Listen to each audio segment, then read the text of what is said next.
زنگ زده من 400 کیلومتر از اصفهان دورم. زنگ زده میگه نیم ساعت دیگه خونه باش. میگه تو مگه خونه دوستت نیستی؟ میگم چرا؟ میگه چرا پیام عوارضی برم.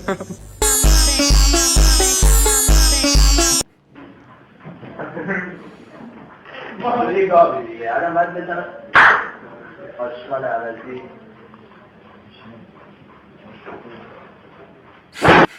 حاجی ماما اینا رفتم مسافرت، من اومدم یه چی درست کنم، هاتداگش اینجوری شد، یعنی نمیدونم چرا اینقدر سیاه شد. ولی اومدم مثلا چیز کنم، روغن گرون شده دیگه، روغن اینو داغ بود، اومدم بریزم توی جای روغنی که حیف نشه، یه عالمه روغن بعد داغ بود، یعنی همونی که سری تمام شد ریختم.